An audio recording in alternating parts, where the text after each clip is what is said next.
안녕하세요. 말레트 스튜디오입니다. 오늘은 비엔나 분리파의 리더이자 아르누보의 거장인 구스타프 클림트에 대해서 이야기해 보겠습니다. 그의 생애와 예술 세계, 그리고 그의 작품에 담긴 매혹적인 에로티시즘과 뮤즈에 대해서 살펴보겠습니다.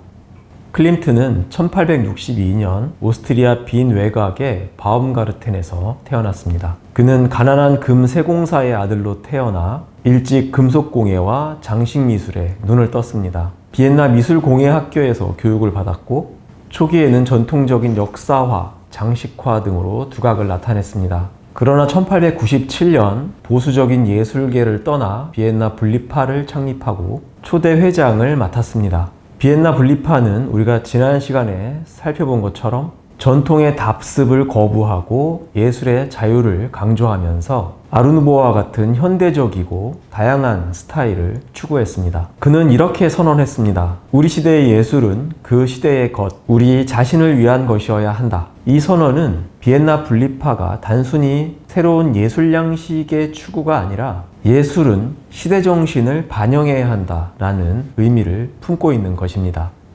클림트는 금세공사인 아버지, 음악적 재능을 지녔으나 꿈을 이루지 못한 어머니 사이에서 3남 4녀 중 둘째로 태어났습니다. 미술공예학교를 졸업한 후 예술적 재능을 지닌 두 형제 에른스트와 게오르그 등과 함께 사업을 시작했는데 비엔나 브루크 극장 벽화 작업을 통해서 프란츠 요제프 1세로부터 황금 공로 훈장을 받을 만큼 초기 사업은 비교적 성공적이었습니다.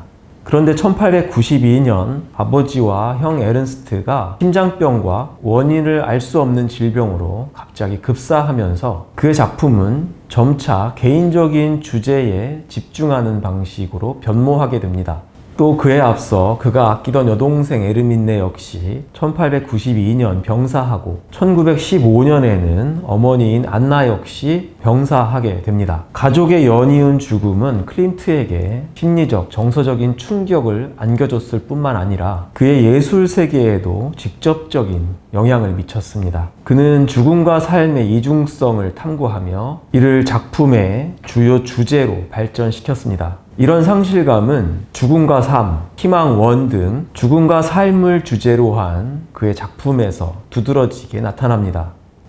클림트는 비엔나의 전통적인 역사주의 화풍 속에서 화가로 성장했지만 여동생, 부친과 형의 죽음 이후 감각적인 소재와 스타일을 사용함으로써 상징주의와 아르누보의 경향을 적극적으로 수용하는 쪽으로 변모합니다. 클림트를 연구한 논문들을 보면 그의 작품 경향을 주로 4개의 시기로 구분하는데 그가 분리파를 결성하기 전인 1897년 이전의 학부시대, 분리파 결성 이후 분리파에서 탈퇴하기 전까지 1905년까지의 분리파 시대, 그리고 유디트 1을 그리기 시작한 1901년부터 유디트 2를 완성한 1909년까지의 황금시대, 이후 다채로운 색채의 풍경화와 인물화를 그린 자연적 귀의 시대로 나눌 수 있다고 합니다. 하지만 이런 구분은 너무 도식적이라는 생각이 듭니다. 그래서 저는 오늘 클림트가 아르누보적인 경향을 띠기 시작한 이후부터 나타나는 그의 작품의 주요 특징들, 첫째, 기하학적 문양과 패턴,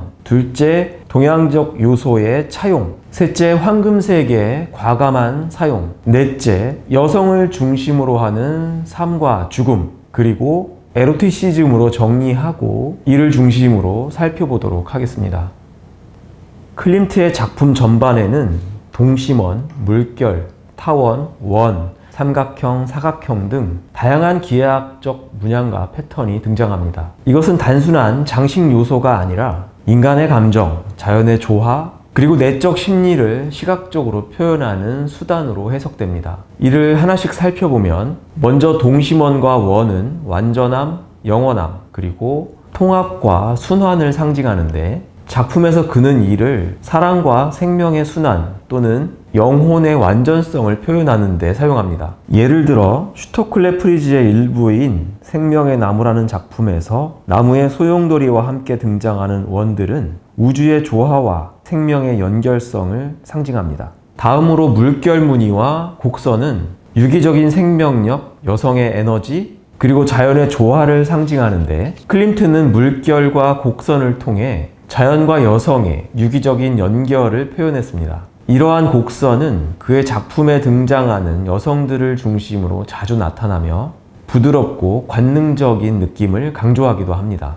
또 타원은 신비로움과 움직임, 그리고 전환의 과정을 상징하는데, 인물의 주변이나 옷의 문양에 이를 배치함으로써 조화롭지만 비대칭적인 디자인을 통해서 내적 갈등이나 감정의 전환을 표현하기도 했고, 타원의 중간을 가르는 선을 넣어 여성성을 강조하기도 합니다. 삼각형은 안정성, 방향성, 그리고 영적 상승을 상징하는데, 이런 삼각형을 반복적으로 사용해서 장식 패턴을 형성하거나 공간 내에서 안정감을 강조하고, 때로는 인물의 권위와 강렬함을 상징하기도 합니다. 그리고 사각형과 직선은 질서, 안정성, 남성적 에너지를 상징하는데, 이는 여성적인 곡선과 대조를 이룹니다. 작품 키스에서 남성 인물이 사각형 문양으로 표현된 반면, 여성 인물은 곡선적 문양으로 표현된 점이 이를 잘 보여줍니다. 19세기 말 유럽은 자포니즘이 유행했는데, 클림트 역시 동양 예술의 평면적 구성과 정교한 문양에 매료되었습니다. 특히 그는 동양 예술의 단순한 선처리와 복잡한 패턴 등을 작품의 장식적이고 상징적인 배경에 적극 활용했습니다. 또 일본과 중국 미술에서 자주 보이는 비대칭적이고 여백을 중시하는 구도를 통해 전통적인 서양 회화의 원근법에서 벗어나 보다 현대적인 표현 방식을 채택하게 됩니다. 나아가 동양 예술의 자연과 인간의 조화, 그리고 영적인 세계를 중시하는 미적 요소는 클림트의 작품 주제와도 맥을 같이 합니다. 그는 인간의 내면적 감정을 다양한 방식으로 표현하고, 특히 앞서 말한 문양들을 통해 다양한 감정과 분위기를 상징적으로 표현합니다. 클림트는 일본의 전통 목파나인 우키요에에서 평면적 표현, 강렬한 색상, 그리고 정교한 디테일을 차용했는데, 그의 작품 유디트 2와 같은 배경 패턴에서 일본 파나의 영향을 볼 수 있습니다. 또 당시 유럽에 유입된 중국 도자기와 섬유예술에서 볼 수 있는 인물 묘사, 다양한 꽃, 동물, 기하학적 문양 등을 적극적으로 차용했습니다. 이런 장식적 요소는 그의 황금빛 배경과 정교한 패턴 작업에 반영되었고, 특히 기모노에서 영감을 얻어 작품 속 인물들의 옷과 배경에 이를 적용했습니다. 클림트는 자신의 회화에서 황금색을 폭넓게 사용했고, 이는 그의 예술 표현에 있어 매우 중요한 시각적, 상징적 의미를 가지는데, 그의 작품에 등장하는 황금색은 다음과 같은 다양한 의미를 내포하고 있습니다. 첫째, 영적인 의미와 신성한 상징성입니다. 황금은 중세 비잔틴 예술에서부터 신성함과 초월적 세계를 표현하는 색으로 사용되었는데, 클림트는 그 연장선에서 인간과 초월적 세계를 연결하고 작품에 신비롭고 숭고한 분위기를 부여합니다. 작품 키스나 유디트 1에서의 황금색은 사랑, 욕망, 희생과 같은 감정을 신성하고 초월적인 것으로 표현합니다. 둘째, 영원과 불멸의 의미입니다. 클림트는 황금은 불변이라는 관념적 특성을 이용, 이를 인간의 욕망, 사랑, 죽음과 같은 주제를 영원한 것처럼 보이도록 하기 위해 황금색을 활용했습니다. 셋째, 화려함과 고급스러움을 나타냅니다. 황금은 그 가치 때문에 부와 권력의 상징이며 화려하고 귀족적인 느낌을 줍니다. 클림트는 당시 오스트리아 헝가리 제국의 화려한 문화와도 부합하는 황금색을 장식적 요소로 작품에 사용했습니다. 클림트가 이러한 상징과 의미로서의 금빛을 작품에 광범위하게 사용한 이유는 다음과 같습니다. 첫째, 태생과 관련된 것입니다. 클림트의 부친은 금세공사였기 때문에 그는 어린 시절부터 금 또는 금빛과 친숙했고, 그래서 금이 가진 시각적 효과를 누구보다 잘 이해하고 이를 적용할 수 있었습니다. 둘째, 비잔틴 모자이크에서 받은 영감입니다. 클림트는 1903년 이탈리아 라벤나에서 비잔틴 모자이크를 접한 이후부터 황금색을 본격적으로 활용하기 시작했습니다. 이 모자이크는 빛과 색채를 통해 초월적인 분위기를 자아내며 클림트의 황금빛 작품에 강한 영향을 주었습니다. 특히 아델레 블로바우어의 초상 원에서는 금박을 활용해 이와 같은 모자이크 패턴을 재현했습니다. 셋째, 예술적 실험과 독창성입니다. 당시 전통적인 사실주의에서 벗어나 장식적이고 상징주의적인 표현을 탐구했던 클림트는 황금색을 사용해 자신만의 작품 세계를 구축했습니다. 황금은 그의 작품에 장식성을 더할 뿐만 아니라 감정을 더욱 강렬하게 전달하는 도구이기도 합니다. 클림트는 황금색 표현을 위해 금박과 황금색 물감을 사용했습니다. 먼저 순금으로 만들어진 금박은 밝고 빛나는 효과를 위해서 사용했는데, 이는 라벤나의 비잔틴 모자이크에서 본 금의 시각적 아름다움을 캔버스 위에 재현한 것입니다. 그는 금박을 입힌 뒤 그 위에 다른 색을 겹쳐 칠함으로써 다양한 질감과 효과를 표현했습니다. 다음으로 당시 황금색 물감을 사용하기도 했는데, 이를 제조하기 위해 흔히 사용하는 황화비소와 같은 광물성 안료는 독성이 강했기 때문에 클림트는 이런 물감보다는 금박을 선호했다고 합니다. 클림트의 작품 상당수는 여성을 주제로 하고 여성이 주요 인물로 등장합니다. 그에게 있어 여성은 단순한 인간의 성별 중 하나가 아니라 그의 예술적, 철학적, 감정적 세계를 상징하는 중심 주제였습니다. 그의 작품에서 여성이 가지는 상징성을 정리해 보겠습니다.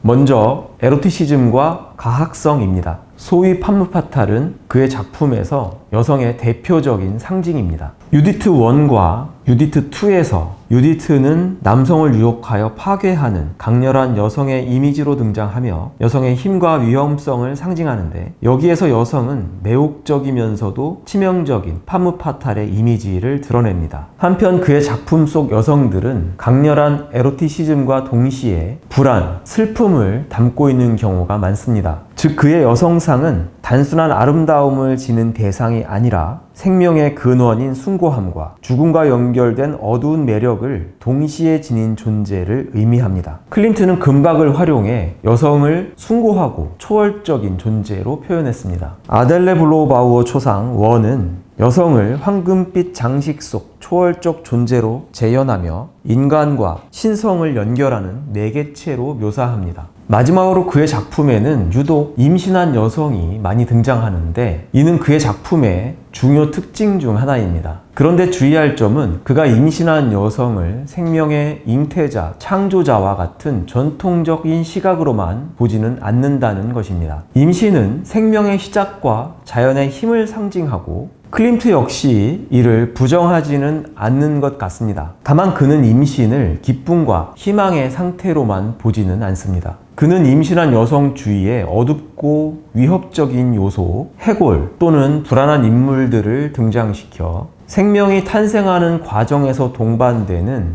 고통, 희생, 그리고 죽음의 가능성을 동시에 암시합니다.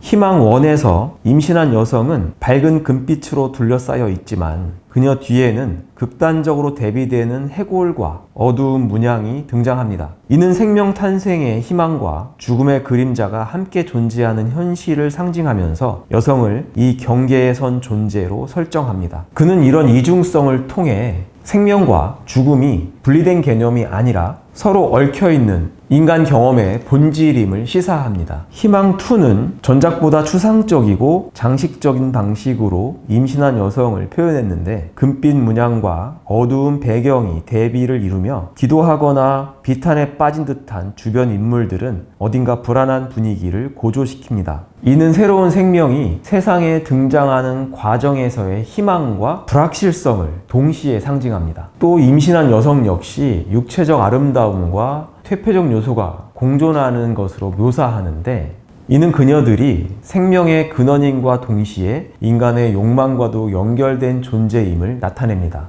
이처럼 클림트의 작품에 여성들이 많이 등장하고 또 그녀들을 초월적인 존재이자 삶과 죽음이라는 이중성을 지닌 존재로 인식하며, 나아가 에로티시즘과 가학성을 동시에 지닌 위험한 존재로 인식한 이유는 클림트의 개인사가 그 배경이기도 합니다. 이에 대해서는 다음 시간에 더 자세히 알아보도록 하겠습니다.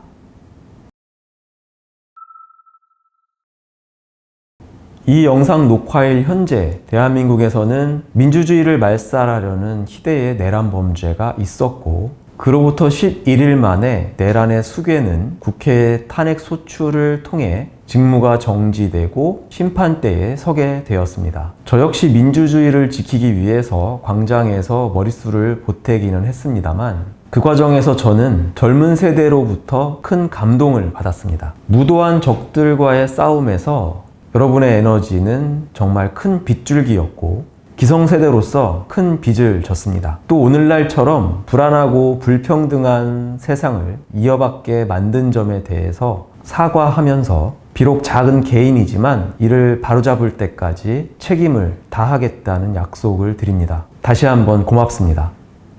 구스타프 클림트에 대해서는 워낙 논문도 많고 전시를 통해서 자주 접할 수 있는 작가이기는 하지만 조금 다른 시각에서 접근하다 보니 내용이 좀 길어졌습니다. 다음 시간에는 클림트에게 예술적인 영감을 준 뮤즈, 그녀의 여성들을 중심으로 해서 그의 작품 세계를 살펴보도록 하겠습니다. 오늘도 시청해 주셔서 감사합니다.